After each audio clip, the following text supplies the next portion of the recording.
I just want to invest in people that really want to be the best that they can be.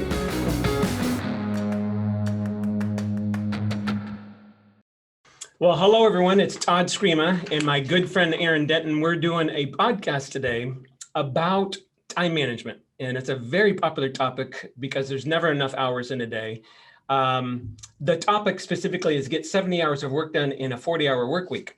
So Aaron and I both have been professionally coached. We've been part of coaching organizations. And I will tell you, in one organization we're a part of, people would pay $18 million a year. There's a bunch of people in there in order to get advice from business people that have done it. What I love about that, I was moving, 20 years ago, and I saw an old Tony Robbins book, and he says, the best way to get better, this was on the inside front cover, and it says that the number one tip I have for you to get better is to find someone that's doing it better and copy them.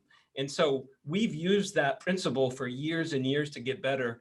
I mean, all the time, I might call Aaron and say, hey, how do you do this? Or how do you get better at that? And he'll do that to me, and we do it to a bunch of other people. We want to copy each other. And the idea is, with this whole podcast, is I think a lot of this stuff is pretty basic, but people don't get a lot of these basics, or they may not think of it. So I don't expect you to do all these things. What I would expect is you pick out maybe two, and by the end of the podcast, you're like, hey, I'm definitely going to do that. That's going to save me an hour a day. Okay, something like that. So let me introduce Aaron. Oh, by the way, I did some math, and this was interesting to me. So there's when you take out sleep, there's about 112 waking hours in a week. And so the starting point to this podcast is, what are we going to do with that 112 hours? What are we going to do that interests us? How are we going to get it done? The things that we do enjoy, how can we do it at a higher level? And so these are some things that we're going to talk about. It has to do with time discrimination. Now, the word discrimination has a negative connotation to most people, but it's not a negative word. It means making choices. And that's kind of a lot that we're going to be talking about, is what are we going to do with our time, and how are we going to get things done, and what should we be doing? So let me introduce Aaron. Aaron Denton is in Cincinnati. We work together and have worked together for 8 years. He's been in the mortgage business for 20 years. He oversees 21 employees.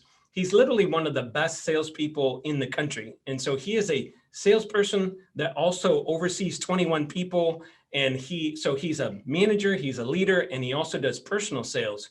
And that's what he does for a living.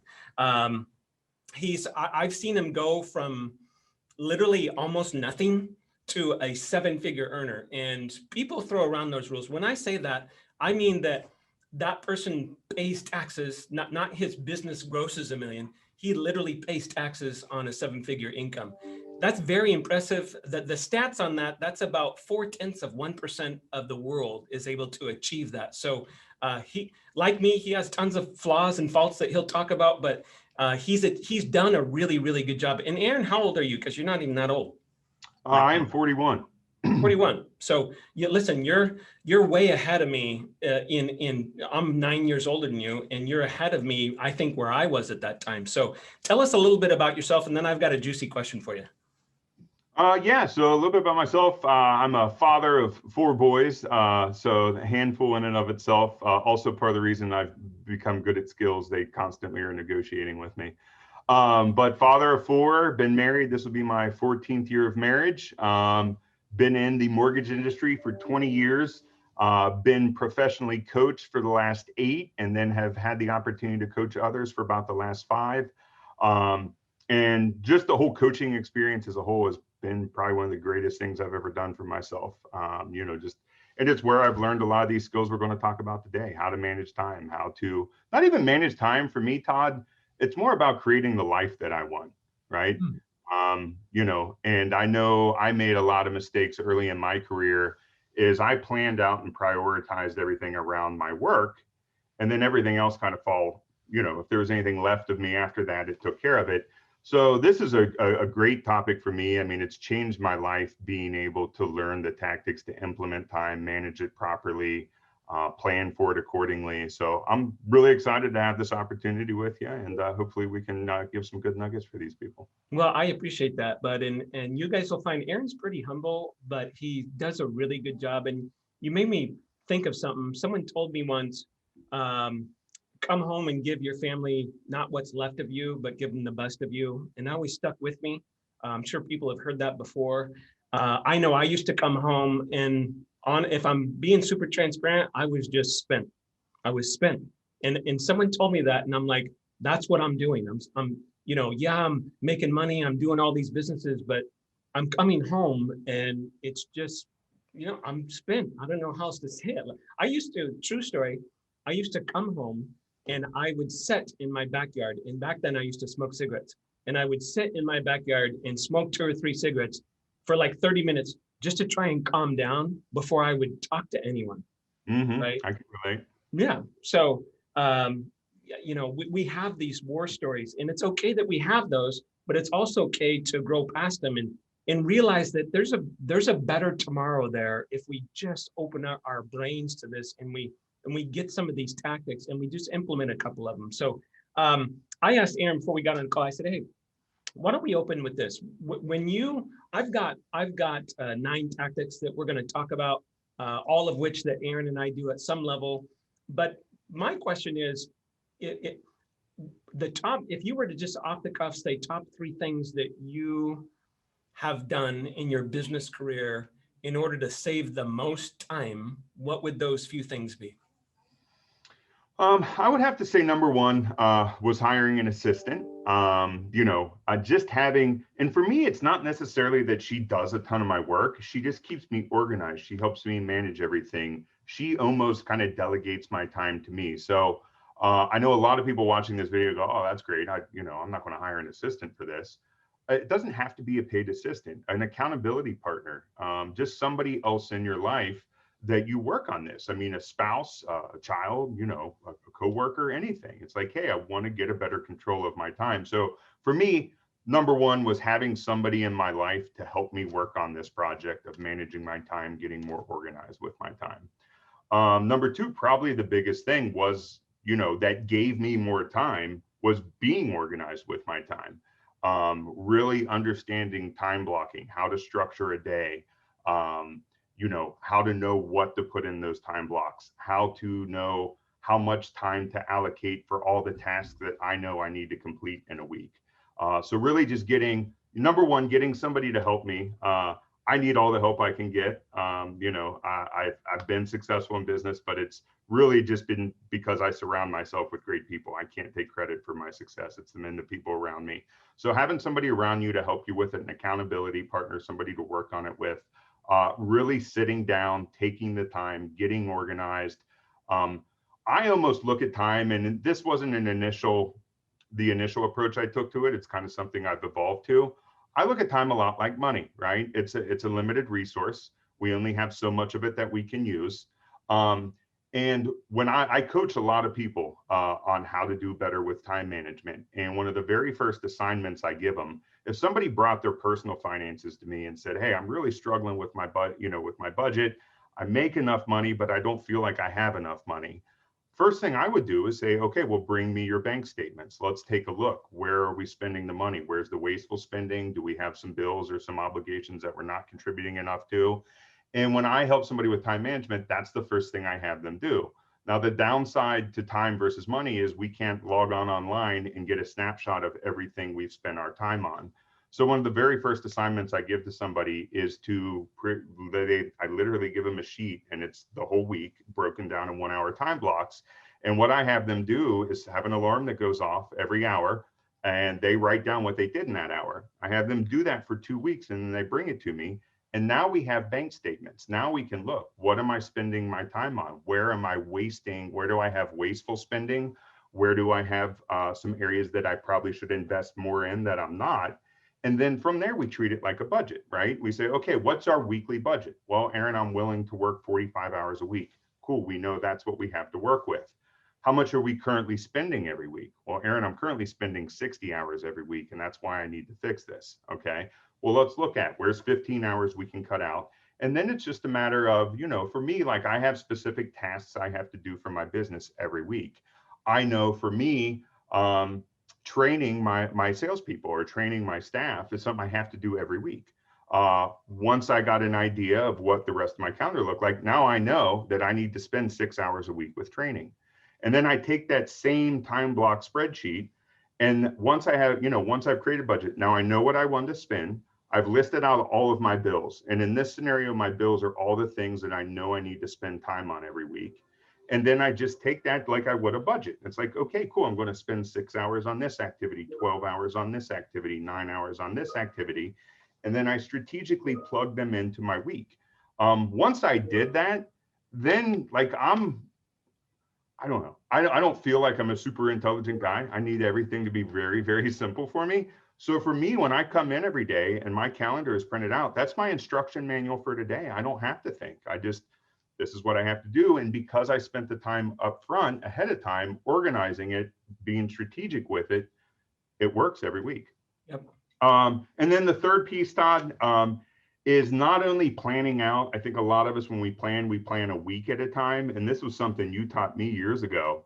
I think you gave me the assignment. I thought you were nuts at the time. And you said, I want you to plan your entire year out. And, again, you hear it initially, like, I can't plan a whole year. But when you do, the nuggets and just the understanding of your time and how it's spent, it creates more time, So I don't know, that was a lot, I think, for. No, it's good. This is excellent. First of all three of the things you said are the 3 of the 9 tactics we're going to talk about. So it's a great introduction. I didn't know they would match up so well. Just so you know, on that year-long calendar, I've been doing that for years, but where that came from was I had, I think it was an October or something, and I had 3 business travel trips. I had a family vacation. I had a wedding to go to. So I got done with that month, and I told my wife at the time, I said, I'm flat out exhausted. And that's rare for me because I've got a ton of energy and I'm flat out exhausted. So I went back and looked at my month, and I just misscheduled. I could have gone on 1 business trip, not 3 in 1 month. I could have said no to the wedding, those kind of things. And Right. That's where that came from. So I sat down and I first put in, our vacations, and I put in birthdays and anniversaries and then business travel. And then, and you start looking at it, and you can look at month by month, and it becomes pretty exciting. At first it's daunting, then it starts to get exciting, right? So let me do a share screen and just cover these tactics. And for those of you that are driving, remember, you can always get these at beyourbestseries.com. These visual aids will always be there. So if you're jogging and listening to this, you can always get these visual aids, are always on the website. So the 9 things we're going to cover one by one is, number 1, time block your entire week. And that's what Aaron brought up. Daily team meetings. We're going to talk about that. That's a daily team meeting with people that either report to you or you work together. Create a daily list. We're going to talk about that. Hire an assistant. Aaron mentioned that. Master the art and science of delegation. Give up all your email. Oh, this freaks people out, but it's one of the best ones. Create theme days that are intuitive to your life and your schedule. Create interruption rules, which is fun. And commit to be an expert trainer. And the idea there is, when we train someone, we no longer have to do it, but we got to take the time to train them. So we're going to take these one by one. Aaron and I are going to just trade stories, and I'll start by going over the tactic. The first one is time block your week. So schedule your daily tasks with a time block calendar so you can see what needs to be done throughout the day. Couple comments on this. Well, let me share a story first. So I had this is 27 years ago.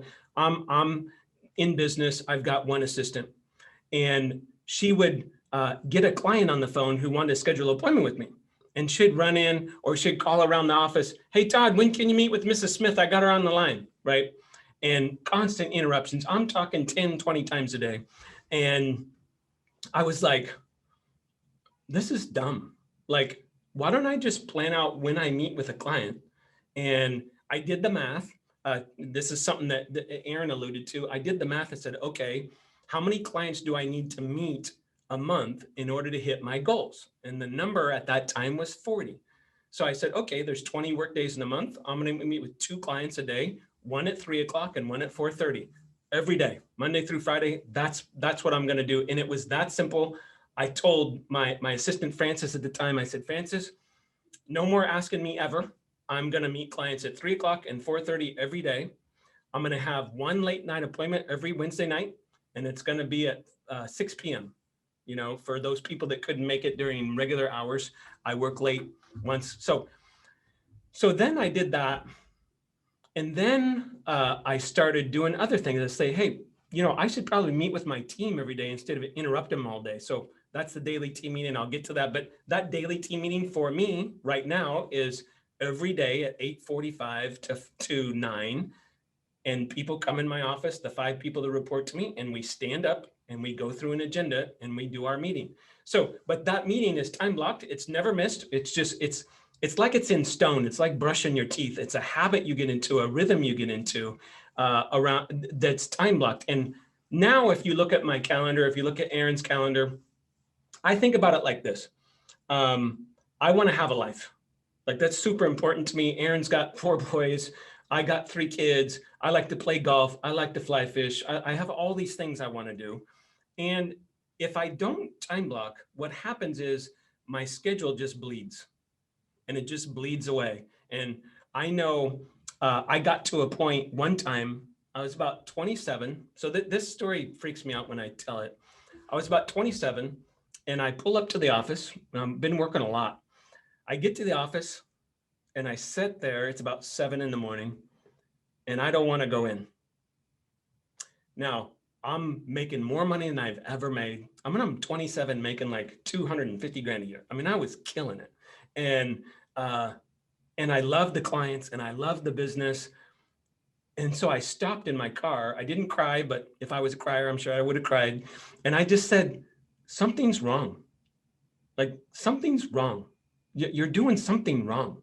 And that's when about 2 months later, I started asking for help and I got a coach and I started that whole process. So Aaron, some more thoughts around time blocking. So, you know, like you said, it's kind of weird. You're almost, we've all seen, well, I think, you know, most have seen the movie Groundhog Day. Yeah. For me, that's what I'm trying to create, but I want to create Groundhog Week, right? I want to be doing the same task at the same time, of the same day of the week, every week, right? And it's nice because it's predictable. I struggle with anxiety. A lot of my anxiety comes from being overwhelmed in unpredictable things. So for me, that cuts down on anxiety. And, you know, was a huge game changer for me. One tactic that I want to give around time blocking that I think if you're going to do this, it has to happen, right?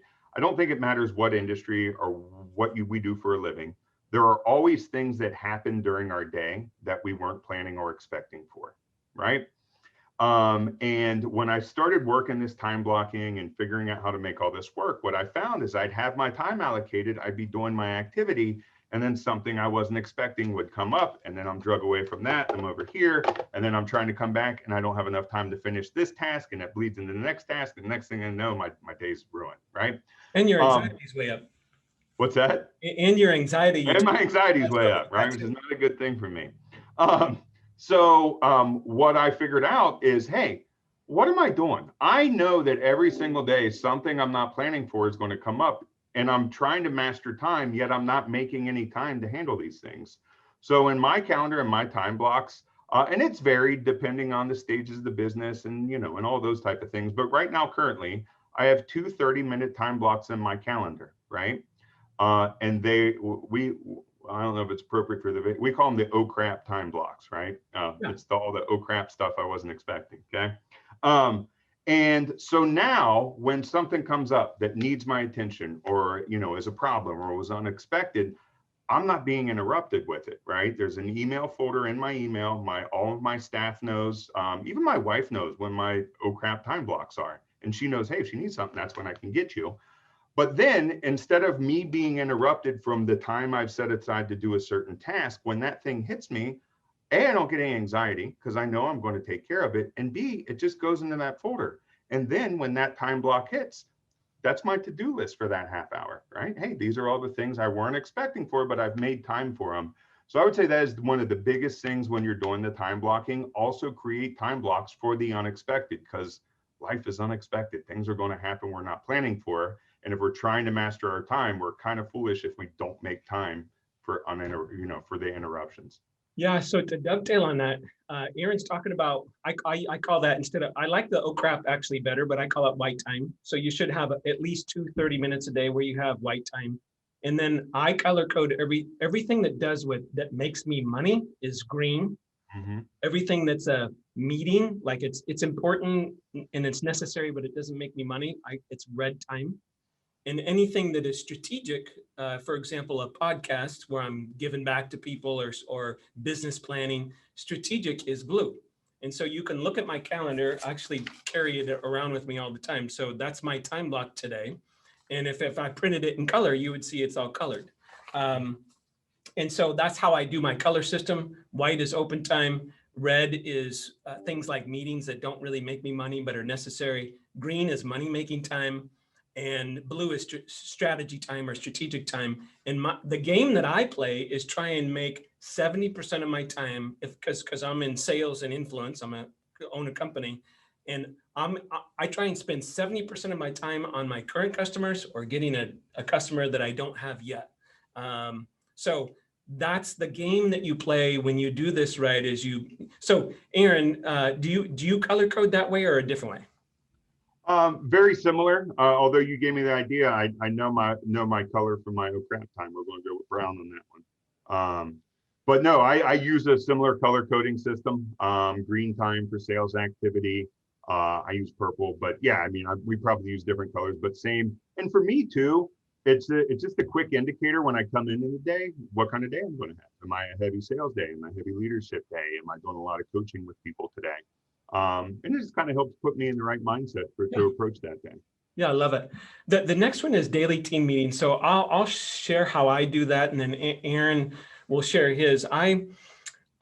So everyone listening to this, has different teams, different businesses. I own a larger business, so I have 5 executives.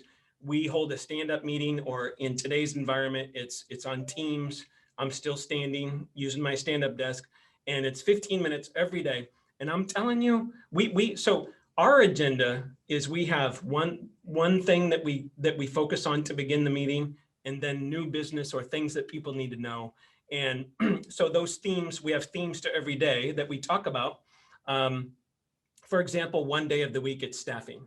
And so we talk about how many employees we got, where we're short in what areas, what we're doing to fix that, things like that. So and then the rest of the 10 minutes is new business. So every day, all kinds of stuff happen. I mean, hey, last week, unfortunately, someone came on the call and said, hey, did you know that this person in this department got diagnosed with cancer yesterday? Didn't know that. So, went to my assistant, send some flowers, schedule a call with me and her, things like that. It could be more, hey, did you know, whatever, just that kind of information, so that there's several days a week where I have that team meeting and I don't talk to any of the other people all day, because you get into the rhythm of bringing all your stuff that needs attention to that meeting. Now, it's 15 to 30 minutes. It usually starts off at 30 minutes. And then over the course of time, you can squeeze it down, and I call it squishing time. So Aaron, your daily team meeting, I'm sure, is more detailed, because you're dealing with thousands of details a day in your office. Tell us a little bit about how you do that. So same time every single day. That's important. Everyone knows that they need to be there on time, ready to go. So critical if you're going to do something like this.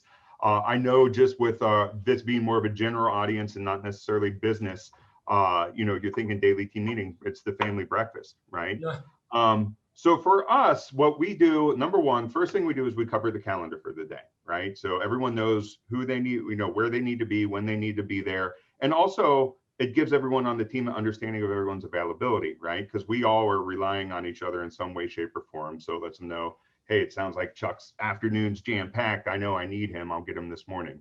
Same thing with your family, right? Hey, practice at this time. He has to be at this school. He has to be at this school.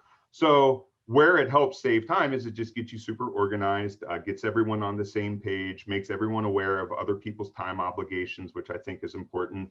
For us, it's also how we manage all of our tasks. And again, when tasks don't get done, when when things aren't done in time, they end up taking even more time. So for us, it's an opportunity for all of us to go over all the tasks, the to-dos that we need to do.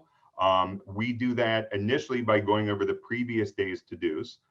So it's a great, just way for us to make sure nothing falls off the tracks, everything stays on the table, everything's moving forward. And then as we, kind of work through the rest of the meeting, that's where the other to-dos, everyone's to-dos are assigned. We also, so I know one of the things we're going to cover is getting out an email. So we also use the team meeting for any emails that came through the day before that need a response.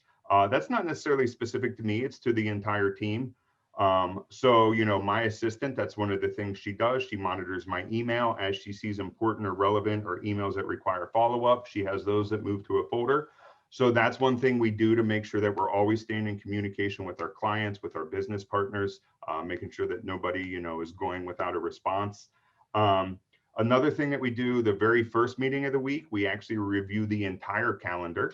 That way, if we have a big meeting, an event coming up, people can plan accordingly. Also a great thing to do with the family too, especially with COVID. There's so many, we're in school, we're not in school, we're virtual, there is a practice, there's not a practice.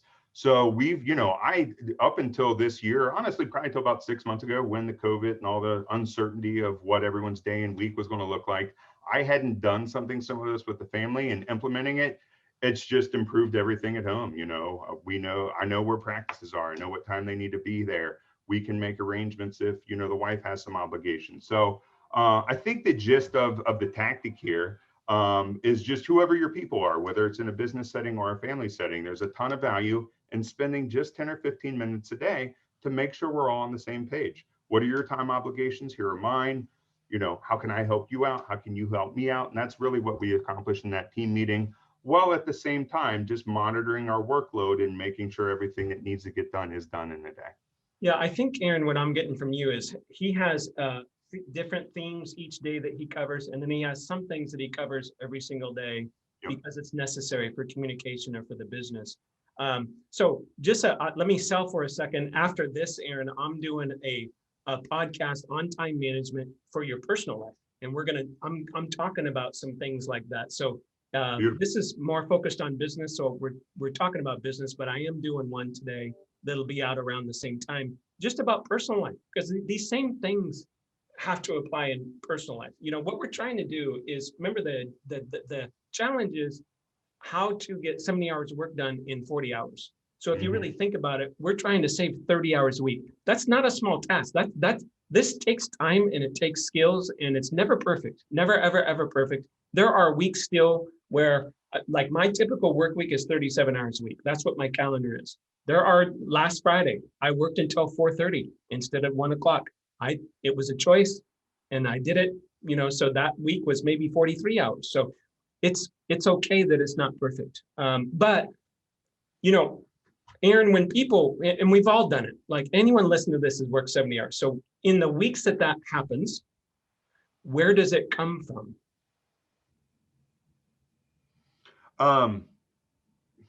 Well, I mean, I hate to, it gets taken from my family time. I mean, when it's a business obligation, unfortunately.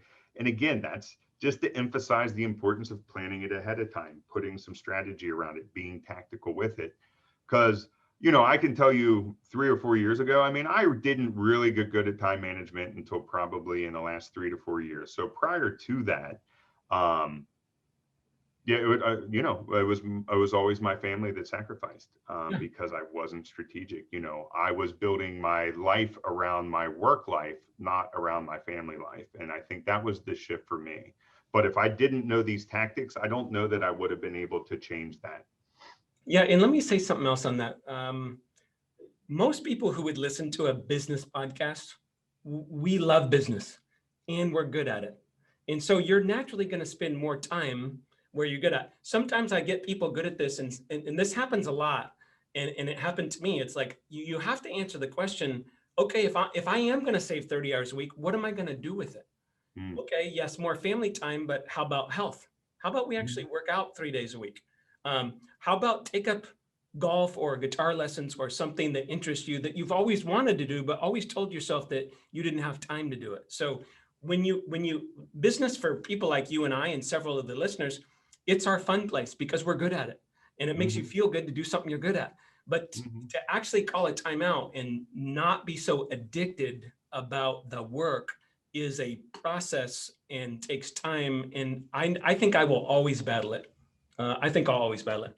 The next one is create a daily list. So this sounds like a small one that doesn't matter. Every single morning, the first thing I do, the first 15 minutes, I literally sit at my desk and I do two things. I say, what are the three things that I'm going to do today that matter the most to the business? What is it? Is it getting that project done and those other two meetings? Is it making my calls to my prospects that are sitting on my desk? I've got to make 20 of those. What is it that I'm going to do that's going to make a difference? And then the second thing I do is I make a list. So what I do is I print out my list, and then my list of to-dos are on the right-hand side, handwritten. I don't use technology for this because I am a kinesthetic learner, which means when I write, I feel it and I remember it. So, this is something that bugs me. If you want to be a great business person, you have to be detail oriented. And if Aaron leaves me a voicemail, my rule is I either won't listen to that voicemail, but as soon as I listen to it, I either call him back or I write it down. Now, after I write it down, you can see some scratch outs on here already. I scratch them off. That makes me feel good, right? So, create a daily list so that you can write anything that pops in your head or any person you need to get back to, you write it down. And what people will get used to, and I think one of the reasons that people use any good business person is they have a high degree of follow through. You don't forget to do things. And that's part of that 15 minutes.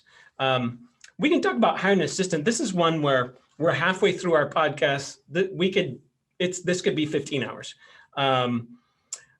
This position I wrote down here will save you 8 to 20 hours per week. The job description includes anything that saves you time. So I'll just give a couple examples, and then Aaron can give some examples so that we don't, because this is one of those areas you could go off. So my executive admin is Susan Hargett. We've been together, I think, 14 years. When you work together that long, you kind of really get to know each other. She has some offsetting skill sets that I don't have, so that's part of that hiring process. If I were to tell you what she does for me, she gets a lot of projects started and finished. Now, she's a high-level executive, or executive assistant. Not everyone has that capability, but that's one thing that she does. She answers any phone calls that come in, and she answers 100% of the emails. So we'll get to the email system in a minute, but those are some things that she does. She will take my car in for servicing, because for me to take an hour out of my day at my hourly rate and go to the lube place to get the oil changed and bring it back. One of the things we have people do is what's your hourly rate. So write down your income for last year. There's about 2,000 work hours in a year. Divide it by 2,000 and you come up with a dollar figure. So if someone makes $100,000 a year in personal income, your time is worth $50 an hour. So if someone else can do that task and you can maybe pay them $15 an hour or $20, that's what you should, that's the proper business decision. So anything that saves me time, she brings me coffee in the morning. She brings me lunch, and it's like, Todd, you can't heat up your own lunch. It just saves me probably 8 minutes. With that 8 minutes, I could have called Aaron back. So when I say squeeze time, they really help you squeeze time so that you're just do the important things. So Aaron, a few things to add to that. Well, number one, and I know we're going to go in more detail, the email for me was probably one of the biggest things. Before I gave up my email, I was, God, I don't even know, 10 hours, 12 hours a week in email. That was a huge one. For me, my assistant, the biggest thing, so I'll just tell you what I told her when I hired her, give you an idea of our relationship. I said, this is going to be a really weird job. I said, I'm your employer, but I am hiring you to be my boss. And that's what my assistant is for me. She's the person who holds me accountable to this schedule. She literally, every appointment I have, she's giving me a 10-minute warning, a 5-minute warning. Then she's confirming I'm in it. As I'm coming, like, I will get a message from her probably in about 15 minutes, letting me know I have 10 minutes left to my next appointment. This one's almost over. So for me, it's just a second set of eyes on my calendar. But specifically for me, Todd, no question, you're much more disciplined than I am. I need more accountability. So for me, it's that person to makes me stick to this calendar, makes me stick to my time blocks. Yes, very good. The next, so these are big subjects, but this next one's a big subject as well. Master the art and science of delegation. You must have regularly scheduled time to delegate, and every time you have to answer who, what, when, where, how, and why. Most important is the when. Even great business people, I watch them delegate and they don't give people the due date. I'm like, do you need that in 2 hours or 2 days or 2 months? They don't know, right? They don't know how you want them to prioritize it and what's important to you. So even if I text someone, I will say, can you please find this report and email it to me by 1:30 today, right? Everything's got a due date so that they know when you need it by. And a lot of people get frustrated with that. So this is a huge subject, but you can't, here's the idea. And I found this out a long time ago. You just can't do everything. And I think one of the biggest misses that people have is they try and constantly do everything, which is kind of normal, right? You get into business just like Aaron and I know when I got into business, here's a desk, here's a phone, you're the chief, you're the head of marketing, you're the head of customer relations, you're the salesperson, you got to do everything. So it's normal that to start that way, but there comes a point where that's not where the big success is. That's not how you're going to have a balanced life. That's not how you're going to earn a 6-figure income. It's not. You just can't do it. And so this whole idea of delegation and doing it properly by answering those questions, it's mission critical, because I don't care what business you're in. If you're not, I have a friend of mine and she's a realtor. And so Aaron will get a kick out of this. In our business, Aaron, first of all, probably 80% of the realtors fail that get into it. She's 2 years in, and what would be a good number of sales that a second year realtor might have? It's like your average, Yeah, maybe in their second year, 15 deals, maybe. hey, that would be a good one. She Yeah. did 80. Oh, 80. wow. So I'm talking to her and I'm like, she talked to me when she first got in the business. I said, listen, I knew she was a great sales lady, but she was in a totally different business. I said, get an assistant. Then I talked to her about 4 or 5 months later. She had a bunch of deals going. I said, get another one. Here's what they do. She just did it. 80 deals in a year, her second year in the business. So this explodes your business. So Aaron, a couple of comments around delegation. You kind of hit on it earlier. I mean, I struggled a lot with delegation. For me, initially, it was a trust issue. I just didn't feel anyone was going to do it as good as me. And then I just had to realize, look, if you are constantly the one who does everything, you're never going to grow. So you have to trust your people to do it. The second part where I struggled with delegation, unfortunately, is a little embarrassing. It was ego. I tended not to delegate things because it felt good to be the guy who could solve everyone's problems. So I was able to overcome that. Scripture. I had to learn to teach my people to fish, not to catch fish for them. And I think that's where a lot of people probably have struggled or failed at delegation, is not really empowering the people they delegate to do the job. Because when I first got past the trust barrier with delegation, that was my next struggle. Because Like I said, if you're constant, if you just solve the problem for them, then every time they have a problem, they're going to bring it to you, and you're never going to escape or get the benefit of delegation.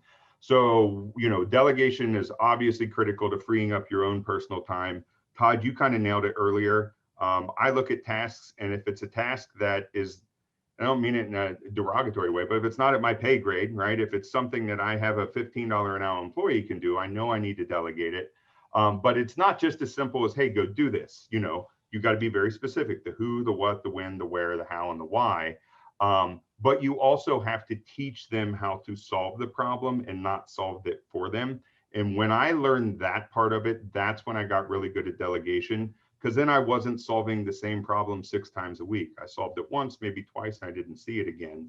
And then the longevity of your staff, the more they learn, you kind of get to a point where they don't bring you many problems. I mean, that used to be the bulk of my work week. We were talking about the oh crap time blocks. They used to be 6 to 8 hours of my week. Now it's maybe 4 or 5. And it's because I've learned to delegate. But delegating is not just telling people to do other things. It's very specific, it's very tactical, and you have to teach them how to solve the problems, not solve them for them. Yep. You guys will love the next one. Give up your email. Have your assistant read 100% of your emails. At 10 a.m. and 4:30, have your assistant bring you any emails that he or she could not or did not know how to answer, and have her put a big red A on them. So twice a day at 10 a.m. and 4:30, Susan brings in, we just didn't say a word. She literally comes in my office and puts 1 or 2 or 3 emails on my desk, which with a big red A on them and circled, right? So it's clearly identified, which means, Todd, get into your email, answer these 3 because I don't know how. Now that's a process. At first, the first week we did that years ago, she probably brought in 10 a day. And then the next week it was 8. And then because I would look at them in front of her and say, hey, this is the answer to this, respond this way, set up an appointment for this one, and I'd quickly look at them and then I would answer the rest. So there's a process to it. But here's at the heart of what we're talking about for any business person. And if you're somewhere listening to this where you got something to write on, I want you to write this down. Email doesn't make me money. And that's really at the heart of why you want to do this. So a couple comments around emails, because we've talked about it quite a bit. It's just like I said, it was probably one of the biggest needle movers for me in terms of just mastering or gaining some of my time back. I mean, it's wasted time. I mean, there's no life or death situations in your email. So, if that's why you got to hang on to it, that's a bad reason. There's nothing in there that's, and when you have somebody monitoring, if something urgent does come up, they're going to tell you about it. But, very similar tactic, Todd. We use the flag system in Outlook. So when my assistant sees that there are emails that need my attention, she puts the red flag on it. I use those oh crap time blocks. Like I said, I don't have a ton of problems come back in from my team anymore. So a lot of times that's me making catch-up calls, returning voicemails, and that is one of the tasks that I do is when I have those 2 30-minute time blocks in Outlook, you literally just sort by flag. You have your flagged emails for the day. Those are the ones I know need my attention. And then at the same time too, it wasn't always as good. It wasn't always that easy. This was actually a pretty painful process to get started, but a lot of it was just teaching my assistant how to reply to certain type of scenarios, right? Her understanding how I reply. So initially she would bring them to me and we would reply on them together. Hey, if this scenario comes up in the future, this is how I want you to handle it, right? Yep. So a lot of it was her just understanding how I worked my email, and then again, teaching her how to do it, and then delegating it to her, and then creating time blocks for me to handle my obligation when it comes to email. Yep, love it. Next one is creating theme days that are intuitive. So, I just got a couple comments on this, and I'll just, and then I'll ask Aaron to give a comment. So give an example for me. This doesn't work for everyone. Mondays to me are dead days. They're not great sales time. That's not great customer contact time for me. It may be different for you. So I have 14 meetings on Mondays. I have almost 0 meetings the rest of the week. Literally 0. How many do I have the rest of the week? one, two, maybe 4 meetings Tuesday through Friday, 14 on Monday.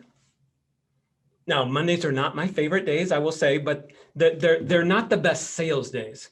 And the other part of my theme days for me is Tuesday, Wednesday, Thursday. Thursdays are heavy green time, heavy sales time, heavy influence time.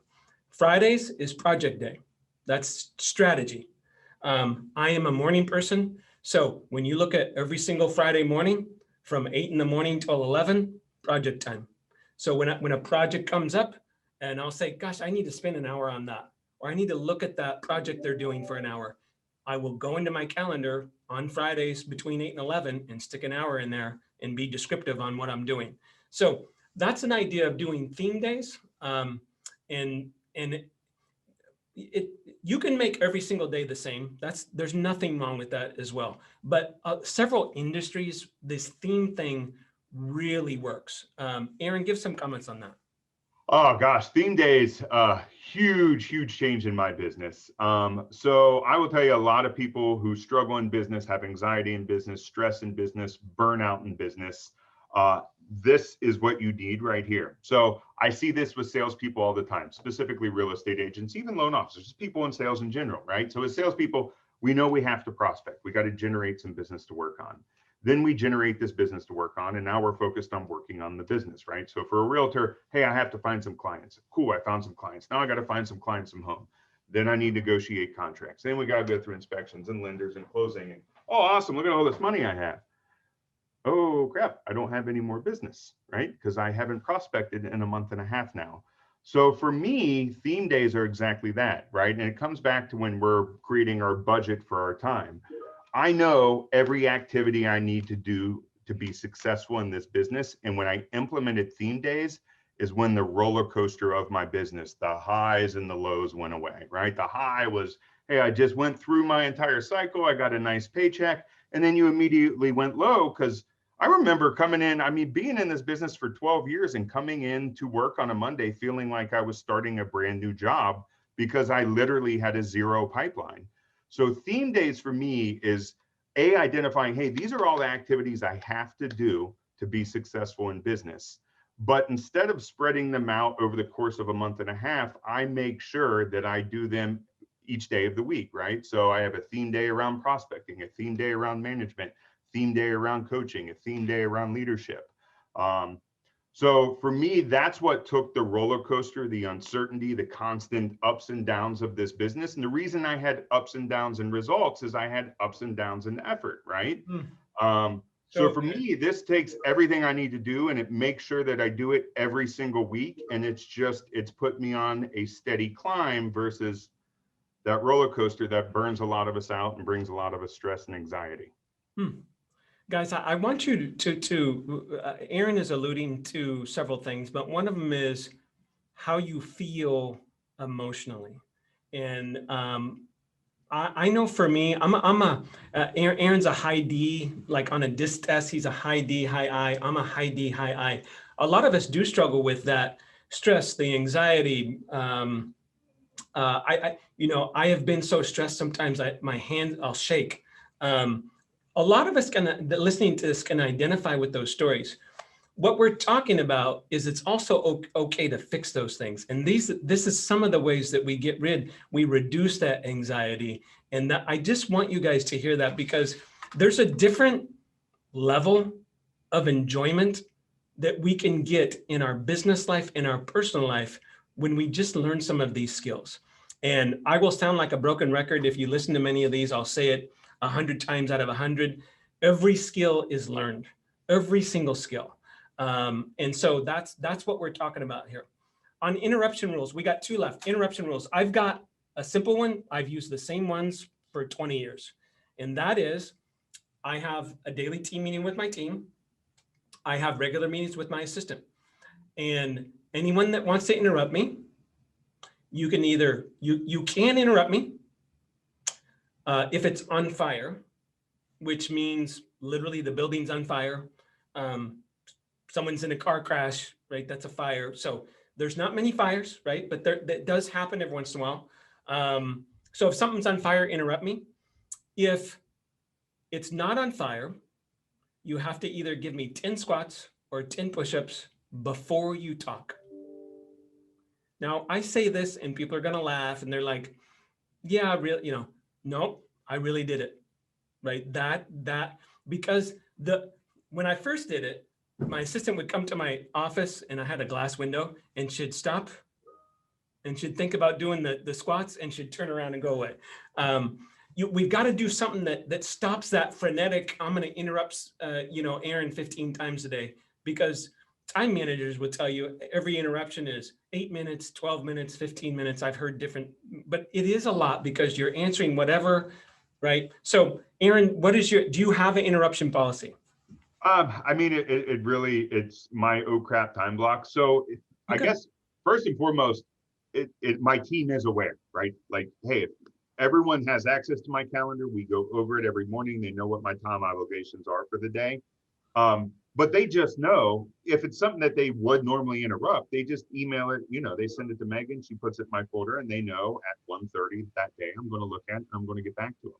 So it's not that there's a hard set rule or we make them do squats or push-ups or anything. We just have a system. It's like, hey, if you need Aaron and you can see that he is in an appointment, send it to send it to Megan. She will put it in his folder. He reviews it twice a day. He will get you an answer at one of those times. Love it. Yeah. So a little bit different, but the same outcome, right? He's protecting his time. The last one says commit to be an expert trainer. So think of it like this, and this is an example. Let's say that I was doing a task and it was fairly complicated. But if I spent 10 hours, one time, 10 hours training someone how to do this complicated process, and that saved me 1 hour a day. So I spent 10 hours, which is hard to carve out 10 hours over the course of a month or a week to train someone how to do something. But then after I'm done, they've got the process down, they know how to do it, and they're saving me an hour a day.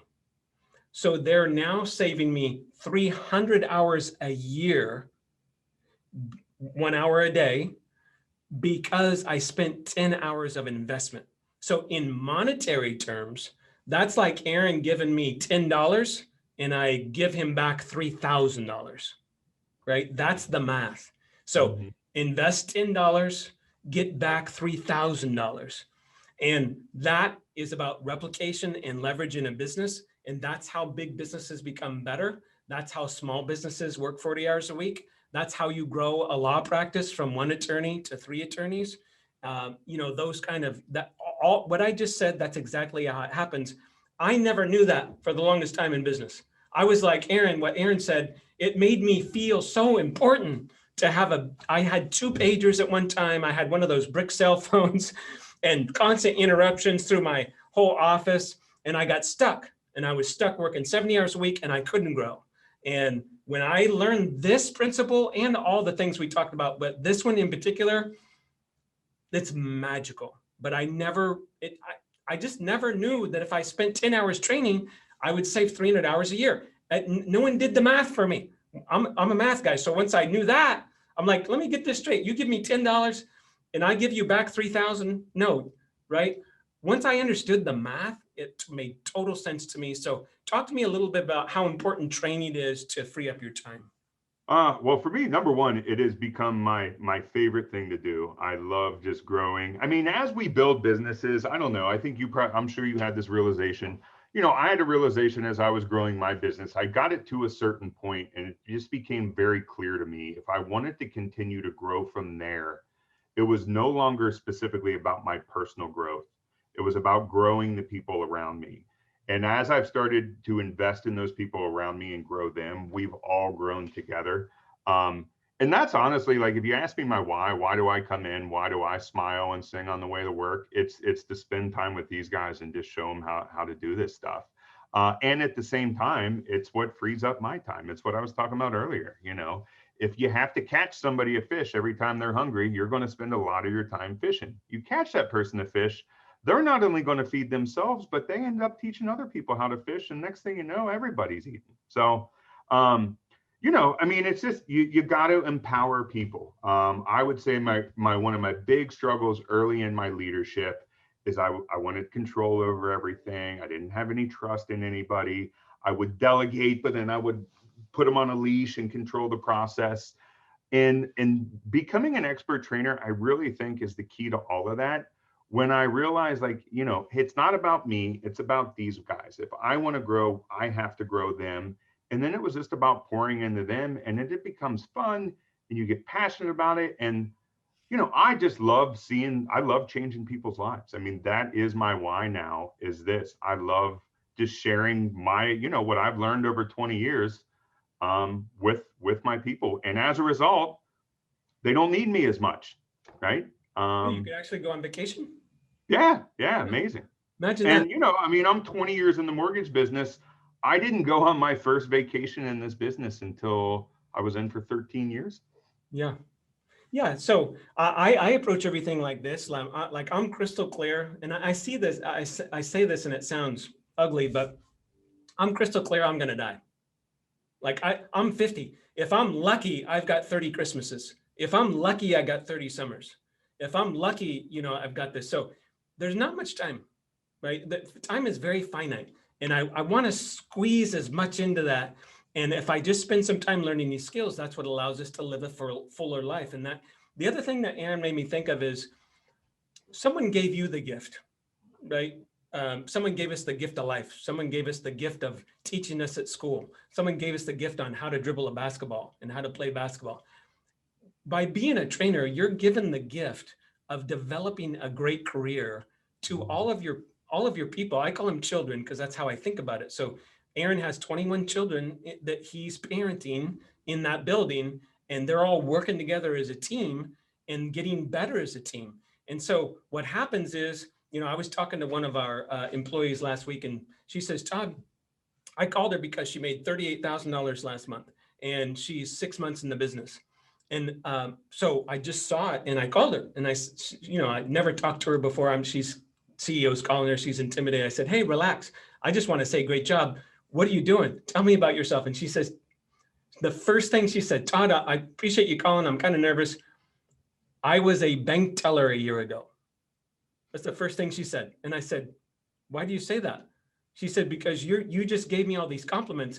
I'm just here to let you know that it's because of the company and the branch manager and all this stuff that I did that. I never thought in my wildest life I would ever be able to do this. So that's what that does. And Aaron's got all these people that he's grooming, and they're doing great. I talked to one of your guys last week, and he's killing it. And I was just like, dude, I remember when you were struggling so bad, and now you're like a superstar. That's the gift, right? And so give the gift. I've got one assignment, and you guys, I'm going to say the same thing. I'm big into accountability, just like Aaron is. Take one thing. I'm literally saying, do this right now. Pull your phone out, take one thing and text an accountability partner. It could be someone you work with. It could be your boss. It could be your spouse, and say, hey, I'm starting tomorrow morning. I'm going to have a 15-minute meeting with my team every single day. And any day I miss, I'm going to pay you $10 fine, right? Hey, Aaron, I'm going to hire my first assistant by April 1st, or I'm going to pay $1,000 to your church. Text someone some accountability. I don't care if it's push-ups or money or whatever, and pick one thing on this list and actually do it. That's my goal for you, because if you don't do that, all of this is for nothing, right? All of this is for nothing. We just wasted an hour. The other thing I want you to do for myself is take this, text it, email it to one friend that could use it. A business person of any level could benefit from this information, someone that you care about, and say, hey, I wanted to send this to you. It helps us get this information out so people can get better. We do mortgage loans for a living. So if you need to buy a house, refinance a house, take the loan officer who sent this to you and say, hey, I know Sally. Gosh, I just talked to my sister yesterday, and she's thinking of buying a house, or she needs to refinance and lower her rate, or they need cash out of their house. We do home loans. That's what we do nationally as a lender. And the person that sent this to you is someone you know from Summit. So Aaron, I want to thank you. I want to tell you that I remember when we first met and we went to dinner, and I was like, oh my God, who is this guy? And you've just grown and made me so proud. I can't tell you. You're so good at your job. You've blossomed into this great leader. Yes, we're all working on stuff, but what impresses me most about you is your ability to help others. You just got a big promotion in coaching, and now you're a high level, professionally paid coach.